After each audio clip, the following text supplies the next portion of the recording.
మనం 3వ అధ్యాయంలో ఉన్నాం. ఇందులో మనం ఇప్పటివరకు చూసింది ఏంటంటే 4 రకాల వ్యక్తులు కృష్ణుని ఆశ్రయిస్తారని, వాళ్ళల్లో జ్ఞానులు కృష్ణుడికి కొంచెం ఇష్టమైన వాళ్ళని, అలాని జ్ఞాని కూడా శుద్ధ భక్తుడేం కాదు, అది మనం చెప్పుకుంది.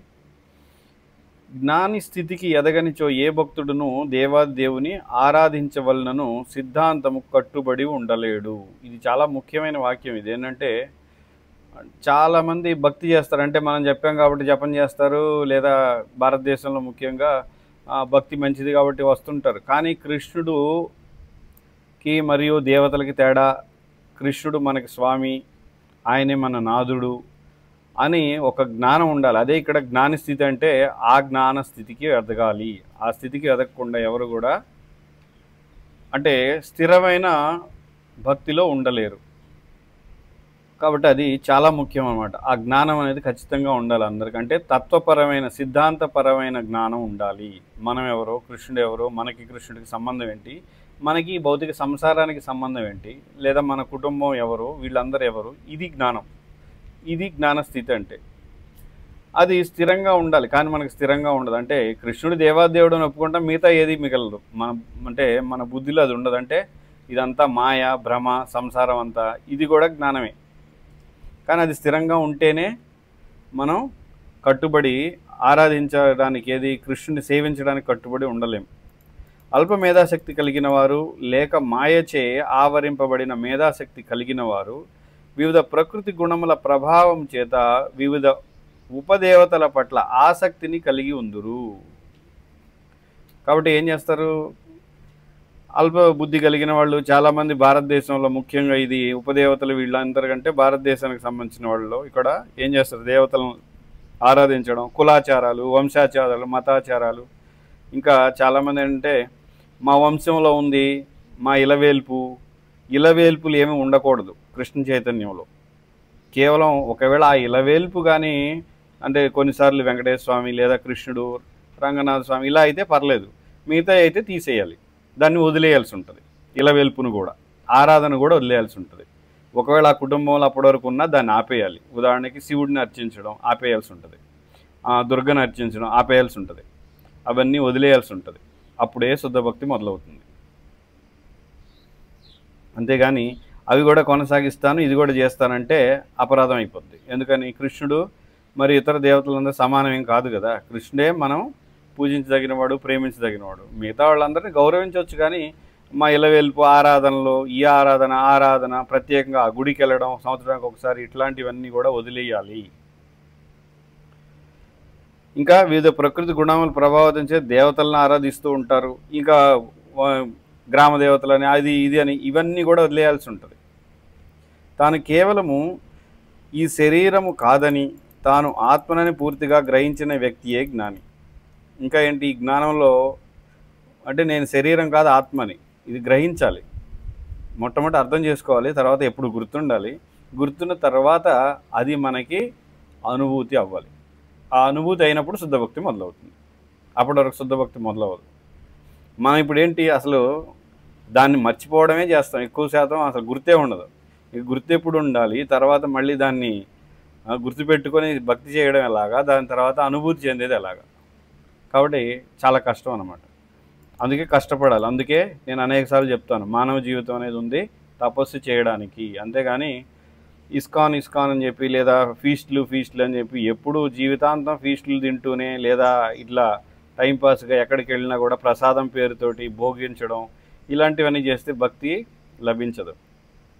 తాను ఆత్మనని, శ్రీకృష్ణుడు పరమాత్మని గ్రహించడం ద్వారా ఒకరు తమ శరీరం పట్ల కాకుండా శ్రీకృష్ణుని పట్లనే తమకు సన్నిహిత సంబంధము ఉండవలనని ఎరుగుదురు. కాబట్టి నేను ఆత్మని, కృష్ణుడు పరమాత్మ మరియు భగవంతుడు, కాబట్టి ఆయనకి నాకు సంబంధం ఉండాలనేది ఇది ఎప్పుడు కూడా మనసులో ఉండాల్సిందే. ఈ బుద్ధిలో పనిచేస్తూ ఉండాలి. ఈ విధంగా మనది ఆర్ధి అర్ధార్థి దేహాత్మ బుద్ధి కలిగినట్టు వారు. ఆర్ధి అర్ధార్థి అంటే ఆర్ధి అంటే ఎవరు, అర్ధార్థి అంటే ఎవరు అంటే భౌతికమైన ఆపదల్లో ఉన్నవాళ్ళు, కష్టాల్లో ఉన్నవాళ్ళు, మరియు ఏదైనా సంపదలు కావలసిన వాళ్ళు. వీళ్ళిద్దరూ కూడా ఎలాంటి వాళ్ళు, దేహాత్మ భావన కలిగిన వాళ్ళే వాళ్ళు. అంటే నేను శరీరం అనే ఆలోచనలో ఉన్నవాళ్ళు. జిజ్ఞాసు ఆర్ధి కంటెను అర్ధార్థి కంటెను మేలైనప్పటికీ అతడు కూడా భౌతిక స్థితికి చెందును. జిజ్ఞాసు ఎవరైతే ఉన్నారో అతను ఆర్ధి అర్ధార్థి అంటే భౌతిక ప్రయోజనాలు మరియు సంపదల కోసం భగవంతుడిని ఆశ్రయించిన వాళ్ళకంటే జిజ్ఞాసు కొంచెం పర్వాలేదు. ఎందుకని? తెలుసుకోవడానికి ప్రయత్నిస్తున్నాడు. కానీ అతను కూడా భౌతిక స్థితిలోనే ఉన్నాడు. ఎలాగా? దేహాత్మ భావంలోనే ఉంటాడు అతను కూడా. శ్రీకృష్ణుని అన్వేషించు జ్ఞాని తాను ఆత్మనని లేక బ్రహ్మ అని, శ్రీకృష్ణుడు పరమాత్మ లేక పరబ్రహ్మమని స్పష్టముగా ఎరుగును. కాబట్టి ఇక్కడ జ్ఞాని ఎవరైతే ఉన్నారో 4 రకాల వాళ్ళు, జ్ఞానికి తెలుసు ఏంటి? కృష్ణుడు పరబ్రహ్మ, పరమాత్మ, భగవంతుడు అనే విషయం ఉంటుంది. అందుకే కృష్ణుడికి ఇష్టం అతనంటే. ఎందుకని? కృష్ణుడిని తెలుసుకున్నాడు కాబట్టి. కృష్ణుడు దేవాదేవుడు అని. కానీ జిజ్ఞాసు ఆర్ధి అర్ధార్థి వీళ్ళకి తెలియదు కృష్ణుడు ఎవరు అనేది. అంటే ఆశ్రయించవచ్చు కృష్ణుడిని వాళ్ళు కూడా, కానీ ఆశ్రయించినంత మాత్రాన వాళ్ళకి భగవంతుడు అని తెలిసినట్టు కాదు. దానికి మంచి ఉదాహరణ వెంకటేశ్వర స్వామి. మనం చూడవచ్చు, తిరుపతి చాలామంది వెళ్తారు, కానీ ఆ వెళ్ళిన వాళ్ళందరికీ వెంకటేశ్వర స్వామి దేవాదేవుడు అని ఎవరికి తెలియదు. ఎంతమందికి తెలుసు? కానీ వెళ్తుంటారు. ఎందుకంటే అది నమ్మకం. ఆపద మొక్కుల వాడని, ఈ విధంగా రకరకాలుగా ఆపదలు వచ్చినప్పుడు మొక్కుకోవడం, గుండు కొట్టించుకోవడం, రకరకాలుగా జరుగుతూ ఉంటుంది. కానీ ఎంతమందికి తెలుసు అతనే దేవాదేవుడు అని? తెలియదు. చాలా కొద్ది మందికి తెలుసు. పరిమితము పరతంత్రమైన జీవాత్మ నిరంతరము అపరిమితము పరమాత్ముడైన శ్రీకృష్ణుడితో ఎల్లప్పుడూ అనుబంధమును ఏర్పరచుకోవాలని ఎరుగును. ఎవరు తెలుసుకొని ఉంటారు? ఇదంతా తత్వం ఎవరికైతే జ్ఞాన స్థితిలో ఉంటాడో వాళ్ళే తెలుసుకొని ఉంటారు ఇదంతా కూడా, ఈ జ్ఞానాన్ని అంతా. అది జ్ఞానికి శ్రీకృష్ణుడితో గల సంబంధం. ఈ జ్ఞానం ఎవరైతే, అందుకే జ్ఞాని కూడా ఎలాంటి వాడు? కృష్ణుడు దేవాదేవుడు, నేను ఆత్మని తెలుసుకున్నాడు, ఈ జ్ఞాన స్థితిలో ఉన్నవాడు.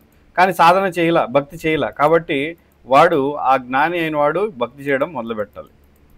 కానీ ఈ అవగాహనతో మొదలు పెడతాడు కాబట్టి వాడు కృష్ణుడికి ఇష్టం. కారణం ఏంటంటే అవగాహన ఉంది, కృష్ణుడే దేవాదేవుడు అనేది.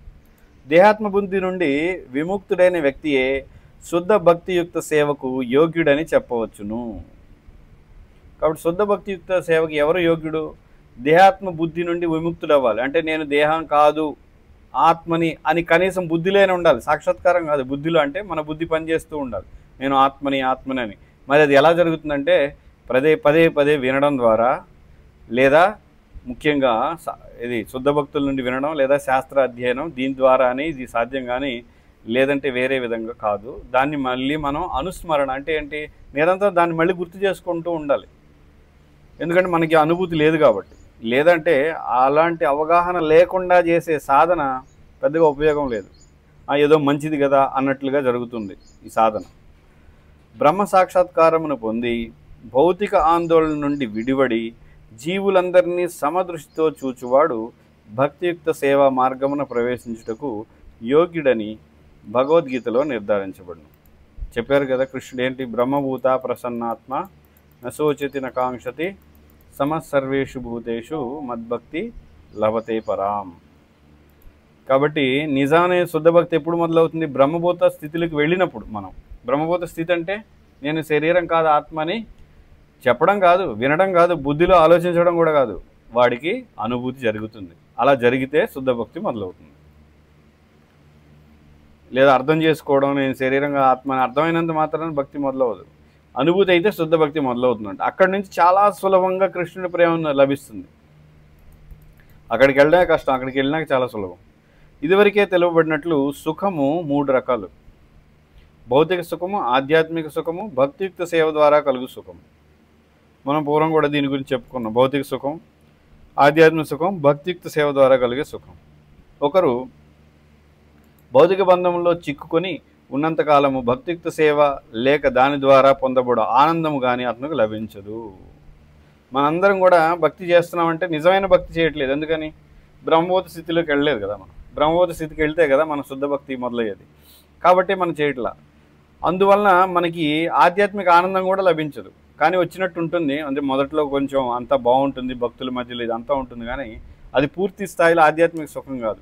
ఆ ఆధ్యాత్మిక సుఖం యొక్క, ఆధ్యాత్మిక ఆనందం యొక్క ఛాయ లేదా ప్రతిబింబం అనుకోవచ్చు. ఏది మొదట్లో మనకు అనిపించేది. అందుకే ఏమంటున్నారు? బంధాల్లో చిక్కుకొని ఉన్నంతకాలం, భౌతిక బంధంలో చిక్కుకొని ఉన్నంతకాలం భక్తియుక్త సేవలో ఉండే ఆనందం అనేది లభించదు. ఒకరికి భౌతిక సుఖములు పట్ల కానీ బ్రహ్మైక్యము పట్ల కానీ కోరిక ఉన్నచో ఆ రెండు రకమైన కోరికలు భౌతిక భావనలుగానే పరిగణించబడును. ఏది? ఏ రెండు?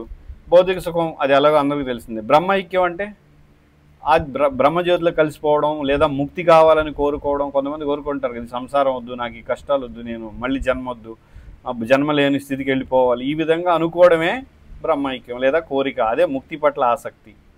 అలా ఉంటే ఈ రెండు రకాల కోరికలు కూడా భౌతిక భావనలే. ఎందుకని? ఒకటి భౌతిక భావన మనకు తెలుసు, ఇంద్రియ భోగం. రెండోది భౌతిక భావన ఎలా అయింది ముక్తి కోరుకుంటే? ఎందుకంటే ఈ భౌతిక బంధం, ఈ శరీరం పట్ల విరక్తి కానీ ఆధ్యాత్మిక పట్ల ఆసక్తి లేదు అక్కడ. అందుకని అది కూడా భౌతిక భావనగానే పరిగణించారు. అంటే నాకు ఈ జన్మ వద్దు, ఈ కష్టాలు వద్దు, ఈ శరీరం వద్దు అని అంటున్నావు, కానీ నీకు ఆధ్యాత్మిక జీవనం అనేది కావాలనేది లేదు కాబట్టి అందుకే దాన్ని కూడా భౌతిక భావనలుగానే పరిగణిస్తున్నారు. ఎందుకనగా నిరాకారవాదులు దేవాదేవునితో ప్రేమ సంబంధ వినిమయమును మరియు సాంగత్యపు దివ్యానందమును ఆస్వాదించలేరు. వాళ్ళు ఆస్వాదించలేరు కాబట్టి అది కూడా భౌతికమే. వారి పరమ లక్ష్యము బ్రహ్మైక్యమును సాధించుటే, అంటే పరబ్రహ్మలో కలిసిపోవడమే బ్రహ్మైక్యం. ఇది భౌతిక భావన యొక్క పొడిగింపు సిద్ధాంతమే అగును. ఏది? బ్రహ్మైక్యం అనేది.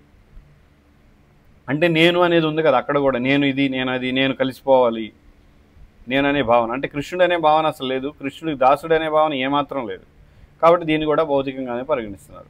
భౌతిక జగత్తులో ప్రతి ఒక్కరూ తన తోటి వారి కంటేనూ లేక ప్రక్కనున్న వారి కంటేనూ అధికులుగా ఉండుటకు ప్రయత్నించదు. ఎప్పుడు కూడా పోటీ పడుతూ ఉంటాం అన్నమాట. ఏంటి? నాకంటే వాడు, వాడికంటే నేను, వీడికంటే. ఇది చాలా దరిద్రం. కలియుగంలో చాలా ఎక్కువ అయిపోయింది రోగం. పూర్వం ఇంతగా ఎక్కువగా ఉండేది కాదు. ఎవరి స్థాయిలో వర్ణాశ్రమ విధానం ప్రకారం చాకలివాడు, కుమ్మరివాడు, కమ్మరివాడు, క్షత్రియుడు, బ్రాహ్మణుడు ఎవరి పనులు వాళ్ళు చేసుకుంటూ సంతోషంగా ఉండేవాళ్ళు. ఇప్పుడు అందరూ శూద్రు బ్యాచ్ ఎక్కువైంది. శూద్రులు చండాలు ఎక్కువయ్యారు కదా, కాబట్టి వీళ్ళు కొట్టుకుంటున్నారు. ఇంకా నేను ఎక్కువ, నేను ఎక్కువ, నేను ఎక్కువ. ఇది పెద్ద రోగం అన్నమాట. ఆ రోగం వల్లనే అందరూ గాడిదల్లాగా తయారవుతున్నారు. ఎందుకని? వాడికంటే డబ్బులు ఎక్కువ నాకు కావాలంటే నేను పని చేయాలి. ఆ విధంగా గాడిదల్లాగా తయారవుతున్నారు అన్నమాట. ప్రతి ఒక్కరూ తమ కులంలోనూ, సంఘంలోనూ, జాతిలోనూ ఇతరులందరికంటేనూ కూడా తాను అధికుడిగా ఉండవలనని భౌతిక జీవిత దృష్టితో పోటీ పడుతుందరు. ఎప్పుడు కూడా పోటీ పడుతూ ఉంటారు. ఈ పోటీ పడే వాళ్ళందరూ నిజానికి చెప్పాలంటే కనీసం జంతువులు కూడా పోటీ పడవు. ఎందుకని? జంతువులు కూడా వాటి ఆహారం అవన్నీ ఉంటే అవి సంతృప్తి చెంది తన పని దాన్ని చేసుకుంటాయి. కానీ మనుషులే పోటీ పడుతున్నారు. ఎందుకు పోటీ పడుతున్నారు ఎవరికి తెలియదు. అంటే ఇదంతా కూడా పెద్ద రోగం అన్నమాట. ఈ ఆధిక్యతను మరింత అధికముగా పొడిగించినచో ఒకరు జగత్తునంతటికీ పరమేశ్వరుడు దేవాదేవుల్లో ఐక్యమవుట వాంఛించును. వాళ్ళు చేస్తారు ఏంటి? జగత్తుకు మొత్తానికి నేను ఇంద్రుడిని అవ్వాలి, లేదా బ్రహ్మ అవ్వాలి, లేదా భగవంతుడిని అవ్వాలి, లేదా భగవంతుడిని కలిసిపోయి నేనే భగవంతుడిని అవ్వాలి. ఇలా ఉంటుందన్నమాట ఈ కోరిక. కొద్దిగా పరిణితి చెందినప్పటికీ ఇది కూడా భౌతిక భావన. ఏది? దేవాదేవుళ్ళు కలవడం అనేది కొద్దిగా పరిణితి. అంటే ఏంటి? నేను శరీరం కాదు, ఆత్మ అనే అవగాహన వాడికి ఉంది, కానీ కలిసిపోవాలంటున్నారు కాబట్టి అది కూడా భౌతిక భావనే. కలవడం అనేది ఉండదు. అంటే నేను లేకుండా ఉంటే మళ్ళీ ఈ దేహం వలన వచ్చే కష్టాల గురించి ఆలోచించి దీని నుంచి బయటపడడానికి ప్రయత్నం చేస్తున్నాడు కాబట్టి అది కూడా భౌతిక భావనే అంటున్నారు. ఏమైనను మానవ జీవితంకు సంబంధించిన పరిపూర్ణమైన ఆధ్యాత్మిక జీవిత భావన అనగా ఒకరు తమ నిజస్థితిని ఎరిగి పూర్తిగా దేవాదేవుని పట్ల ప్రేమపూరితమైన సేవలో నెలకొనవలనని ఎరుగుట. కాబట్టి మానవ జన్మలో పరిపూర్ణత ఏంటి? మానవ జన్మ ఎవరికి అర్థమైంది? మానవ జన్మ ఉద్దేశం ఎవరికి తెలుసంటే మళ్ళీ కృష్ణుడితోటి ప్రేమ సంబంధాన్ని పెంపొందించుకోవడం, తిరిగి నెలకొల్పడమే లక్ష్యంగా ఎవరైతే ఉంటారో నిజంగా వాళ్ళకే అంటే మానవ జన్మ యొక్క పరిపూర్ణత సాధించే అవకాశం, లేదంటే సాధించే అవకాశం లేదు. ఒకరు తాను పరిమితుడనని దేవాదేవుడు అపరిమితుడని ఎరగవలను. ఇది కూడా ఏంటి? ఈ జ్ఞానం గురించి చెప్తున్నారు ఇక్కడ ప్రభుపాద. జ్ఞానంలో ఏంటి? నేను పరిమితుడిని, నేను ఒకే చోట ఉంటాను. కానీ భగవంతుడు అపరిమితుడు, అనంతుడు. ఆయన ఏదైనా చేయడానికి సాధ్యమవుతుంది. నేను ఊహించడానికి, అంటే మనం ఊహించడానికి కూడా వీల్లేని కార్యాలన్నీ కూడా భగవంతుడు చేయగలడు.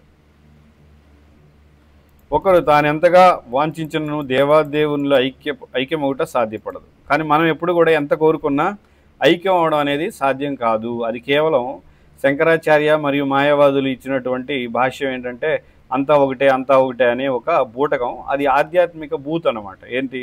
మాయావాదం అనేది ఆధ్యాత్మిక బూతు మాటలు. ఆ బూతులే మాట్లాడుకుంటూ ఉంటారు. ఎవరంటే ఈ మాయావాదులు. ఏంటి? నువ్వు నేను ఒకటే, అంతా ఒకటే, ఏదైనా ఒకటే, చివరికి ఒకటే, వినాయకుడు ఒకటే, శివుడు ఒకటే, ఏదైనా ఒకటే, ఇదే మాట. ఇది పిచ్చి అంతా. అంటే ఆధ్యాత్మిక పైత్యం, పిచ్చితనం, ఆధ్యాత్మిక బూతులు మాట్లాడడం అంటే వాళ్ళు చేసేది అది. అది నిజం కాదు. అది పూర్తిగా అబద్ధం. ఏంటి అబద్ధం? అంతా ఒకటే అనేది భ్రమ. అందుచేత ఎవరైనా భౌతిక దృష్టిలో లేక ఆధ్యాత్మిక దృష్టిలో కానీ అధికాధికముగా ప్రాముఖ్యతను సాధిస్తూ తమ ఇంద్రియములకు తృప్తి కలిగింప వాంఛించు వారు భక్తియుక్త సేవలోని వాస్తవ మధుర రసానుభూతిని ఆస్వాదించలేరు. కాబట్టి ఈ విధంగా ఆధ్యాత్మిక దృష్టిలో కానీ లేదా భౌతిక దృష్టిలో, ఆధ్యాత్మిక దృష్టి అంటే ముఖ్యంగా ఇక్కడ చెప్పేది ముక్తి గురించి. ఈ విధంగా ముక్తి గురించి ఆరాటపడేవాళ్ళు లేదా భౌతిక ఇంద్రియ భోగం గురించి ఆరాటపడేవాళ్ళు కూడా ఏంటంటే నిజమైన ఆనందాన్ని, వాస్తవ మధుర రసాన్ని, అంటే భక్తిలో ఉన్న వాస్తవమైన మధుర రసాన్ని ఆస్వాదించలేరు. అవకాశమే లేదు. ఎందుకని? వాళ్ళ అవగాహన ఏంటి? ముక్తి, బయటపడాలి, లేదంటే ఇంద్రియ భోగం. వాళ్ళకి అసలు భక్తి ఎలా అర్థమవుతుంది? చాలా వరకు ఏంటంటే ఈ రెండిట్లోనే మనం అందరం ఉంటాం. ఏంటి? ముక్తి పొందాలి, అమ్మాయి ఈ కష్టాల నుంచి బయటపడి గోలోకం వెళ్ళిపోతే చాలు, అంతే, కష్టాలు ఉండవు, గోలోకం వెళ్ళిపోతే చాలు. అంటే భక్తిలో ఉంటూ కూడా ఈ ముక్తికి సంబంధించిన ఆలోచన, ఎవరైతే నేను గోలోకం వెళ్ళిపోతే చాలంటే అది కూడా ముక్తికే. అది వెళ్ళి ఏం చేస్తావు? సేవ చేయాలి. మరి అది ఇక్కడ ఉన్నప్పుడు కూడా చేయాలి కదా, ఇక్కడ ఉన్నప్పుడు కూడా తపస్సు చేయాలి కదా. కేవలం నేను గోలోకం వెళ్ళిపోవాలి అనుకున్న ఉపయోగం లేదు. ఇక్కడ ఉండి సేవ చేయాలి. అది నిజమైన ఆలోచన. అంతేగాని ఇక్కడ నుండి సేవ చేస్తూ, హరినామం చేస్తూ, భక్తులకి సేవ ఇవన్నీ చేస్తే అప్పుడు కృష్ణుడి దగ్గర చేరుకోవాలనే దానికి ఒక అర్థం ఉంది. అదేది లేకుండా నేను వెళ్ళిపోవాలంటే అది కూడా ముక్తే. కాకపోతే పేరు వేరే అంటున్నాడు కానీ ముక్తే కోరుకుంటున్నాడు వాడు కూడా. అలాంటి వాళ్ళు భక్తి రసాన్ని ఆస్వాదించలేరు. ఇక ఇంద్రియ భోగుల గురించి చెప్పనవసరం లేదు. వాళ్ళు ఇంద్రియ భోగం చేసి చేసి ఇంద్రియాలు కూడా ఎందుకు పనికిరాని స్థితికి వెళ్ళినప్పుడు ఆ ఇంద్రియాలే వాడిని వేధిస్తూ ఉంటాయి. ఈ శరీరమే వేధిస్తుంది మనం. అందుచేత శ్రీల రూప గోస్వామి భుక్తి మరియు ముక్తులకు సంబంధించి ఈ వాంఛలను శుద్ర పిశాచి పూజల ప్రభావంతో పోల్చును. ఏది? ఈ భుక్తి మరియు ముక్తి అంటే భోగం చేయాలని, ఇంద్రియ భోగం చేయాలనే కోరిక, ముక్తి కావాలనే కోరిక క్షుద్ర పిశాచి పూజలతో పోల్చారు. ఎందుకని? ఈ రెండు విషయాల్లో ఏదైనా కష్టపూరితమే. రెండు కష్టం. ఏంటి? ఇంద్రియ భోగం అనేది అంత తేలిగ్గా ఏం రాదు ఊరికే ఎవరికి. అదేవిధంగా ముక్తి అనేది కూడా బ్రహ్మైక్యం అనేది లేదు. ఒకవేళ ఉందని అనుకున్నా బ్రహ్మజ్యోతిలో ప్రవేశించి మళ్ళీ వాడు పతనం అవుతాడు. నిజంగా భగవంతుడు కలవడం అనేది లేదు అసలు. ఈ రెండు విషయంలో ఏదైనా కష్టమే. భుక్తి అనగా భౌతిక భోగము, ముక్తి అనగా భౌతిక ఆందోళన నుండి విడివడి దేవాదేవునితో ఐక్యం అవ్వడం. నిజానికి దేవాదేవునితో ఐక్యం అవ్వడం అనేదే లేదు, కానీ అవుతున్నామని అనుకుంటారు. ఏది? బ్రహ్మజ్యోతిలో ప్రవేశిస్తే అదే అని. ఈ కోరికలు పిశాచములు పట్టినట్లు పోల్చబడింది. పిశాచిలు పట్టినట్లుగా పోల్చుతున్నారు. ఈ కోరికలు ఎవరికుంటే వాళ్ళకి పిశాచి పట్టినట్టే. అంటే మాయావాదులందరికి కూడా పిశాచి పట్టింది. ఎందుకని? బూతులు మాట్లాడతారు కాబట్టి పిశాచులన్నీ వాళ్ళ దగ్గరికి వెళ్తాయి. ఆధ్యాత్మిక బూతులు, ఆధ్యాత్మిక పిచ్చి మాటలు మాట్లాడతారు కాబట్టి పిశాచులకు కావాల్సింది అదే బూతులు, కాబట్టి పిశాచులు వాళ్ళ దగ్గరికి వెళ్తూ ఉంటాయి అన్నమాట. భౌతిక భోగముల పట్ల కానీ ఆధ్యాత్మిక బ్రహ్మైక్యం పట్ల కానీ కోరికలు మిగిలి ఉన్నంత కాలము ఎవరునూ దివ్య రసాస్వాదను సాధించలేరు. కాబట్టి నేను మొదటి నుంచే చెప్తున్నాను, ఈ భక్తి రసామను మొదలుపెట్టినప్పటి నుంచి ఇది ఆషామాషి కాదు. కేవలం వింటేనో ఆహా బాగుంది స్టోరీలు, కృష్ణుడి కథలు చెప్పుకుంటేనో జరిగేది కాదు. అలా అని కృష్ణుడి కథలు చెప్పొద్దని కాదు, చెప్పాలి. కానీ అది మనల్ని మన యొక్క అనర్థాల నుంచి బయటపడే విధంగా ఉండాలి. కృష్ణ కథ మొదట్లో అనర్థాల నుంచి బయటపడిన తర్వాత కృష్ణుడి యొక్క లీలలను ఆస్వాదించగలిగే శక్తి వస్తుంది మనకి. లేదంటే ఆ లీలలు మనకు అర్థం కావు, ఆస్వాదించలేము. కాబట్టి ముఖ్యంగా మొట్టమొదట ఇంద్రియ భోగం నుంచి బయటపడాలి, తర్వాత ముక్తికాంక్ష నుంచి కూడా బయటపడాలి. లేదంటే భక్తి లభించదు. భక్తియుక్త సేవ యొక్క రసామృతాస్వాదనను గుర్తింపలేడు. ఏది? ఎప్పుడు? ఇంద్రియ భోగంలో కానీ ముక్తిని కానీ కోరుకుంటే వాడు అది పొందలేడు. శుద్ధ భక్తుడు ఎన్నడూను ముక్తిని గూర్చి పట్టించుకొనడు. ప్రభుపాద చెప్తుంటారు, ముక్తి ముకుళతాంజలి యస్మాద్ అని. అంటే శుద్ధ భక్తుడి దగ్గరికి వాళ్ళ ఇంటికి దగ్గరకు వచ్చి వాకిట్లో నిలబడి ముక్తి అడుగుతుంటుందంట. నన్ను స్వీకరించు అని శుద్ధ భక్తుడిని అడిగినా అసలు పట్టించుకోడంట ఆ ప్రార్థనలు కూడా. ఎందుకని? ముక్తి అసలు అవసరమే లేదు. ముక్తి అంటే ఏంటి? భవబంధం నుంచి బయటపడడం, అది ముక్తి. వాడు అసలు కోరుకోడు. ఎందుకని? కృష్ణుడి సేవలో నిమగ్నమైనప్పుడు ఇక భవబంధాలు ఏమున్నాయి? లేవు అసలు. అతనికి ఉన్నాయి అనుకోవడమే భ్రమ. చాలామంది ఏంటంటే భౌతిక సంసారంలో ప్రభుజీ నాకు ఈ సమస్య ఆ సమస్య అని. ఇదంతా సమస్యలు ఎవరికీ లేవు. ఆ సమస్యల్ని మనం పట్టుకొని ఉన్నాం కానీ మనల్ని సమస్యలు పట్టుకొని లేవు. కాబట్టి మనమే సమస్య పట్టుకొని నాకు ఈ సమస్య ఉంది అని చెప్తాం, అంతే. సమస్యలు ఎవ్వడికి లేవు. ఎప్పుడు మనం అర్థం చేసుకుంటే, ఈ జ్ఞానం ఉంటే, ఏంటి భక్తికి సంబంధించిన జ్ఞానం ఉంటే, కృష్ణుడికి సంబంధించింది, కృష్ణుడికి సంబంధం, మనకి కృష్ణుడికి ఉన్న సంబంధం ఉంటే ఏమీ లేవు, లేకపోతే అన్ని సమస్యలే. శ్రీ చైతన్య మహాప్రభు శ్రీకృష్ణుని ఇట్లు ప్రార్థించెను. శిక్షాష్టకం 4వ శ్లోకంలో ఏంటి? ప్రియమైన నంద గోపకుమార, అనేక మంది అనుచరులను, అమితమైన ఐశ్వర్యమును, అందమైన భార్య కాదు లేదా ప్రియురాళ్ళు ఇంకెవరైనా కావచ్చు, చివరకు భౌతిక జీవితం నుండి ముక్తి వంటి ఎట్టి భౌతిక సుఖములను నేను కోరను.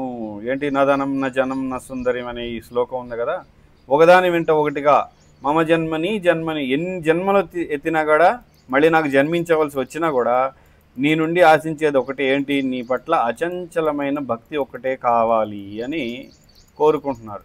ఎవరు? చైతన్య మహాప్రభు చెప్తున్నారు. అంటే ఆయన కోసం కాదు, మనం అటువంటి కోరిక కలిగి ఉండాలి. కానీ మనకు అటువంటి జస్ట్ ఉందని అంటుంటాం తప్ప అది లోపలైతే లేదు. మన లోపల మనసులో బుద్ధిలో ఆలోచన అయితే లేదు. మనకేముంది? ఇంద్రియ భోగం కావాలి, మైథునం కావాలి, ఆహారం కావాలి. ఒకవేళ భక్తిలో ఉంటే, భక్తిలో ఉంటూ అవి చేస్తూ ఉంటే బాగుంటుంది. మనం అదే చేస్తాం. అందుకని ప్రభుపాద అనేకసార్లు చెప్పారు ఏంటంటే, చాలామంది నేను కూడా చాలాసార్లు చెప్పాను ఇదే వాక్యాన్ని, అనేకసార్లు చెప్పాను. ఏంటంటే చాలామంది భక్తి చేసేవాళ్ళు స్వర్గలోకాలకు వెళ్తారు కానీ గోలోకం అయితే ఎవరు వెళ్ళరు మనలో. ఎందుకంటే మనం ఒకవైపు భోగం కావాలి, భక్తి కావాలి. కాబట్టి దేవతలు కూడా అంతే, కృష్ణుడిని అంగీకరిస్తారు విష్ణువుని, కానీ వాళ్ళ భోగం కూడా ఆపరు వాళ్ళు, అంతే. అలా అని ఆయన చెప్పింది చేస్తూనే ఉంటారు. కాబట్టి మనం కూడా అంతే, కృష్ణుడు చెప్పాడు కాబట్టి నామం చేస్తాం, కానీ మన భోగం కూడా ఆపం. కాబట్టి గోలోకం ఎలా వెళ్తాం? అవకాశం లేదు. సరే, హరే కృష్ణ. ఇంతటితో ఆపుతున్నాను, మిగిలింది రేపు చెప్పుకుందాం. ఎవరికైనా ప్రశ్నలు ఉన్నాయా? సరే. భక్తి రసామృతం की जय, श्रीला प्रभुपाद की जय, श्रीला रूप गोस्वामी की जय, श्री चैतन्य महाप्रभु की जय.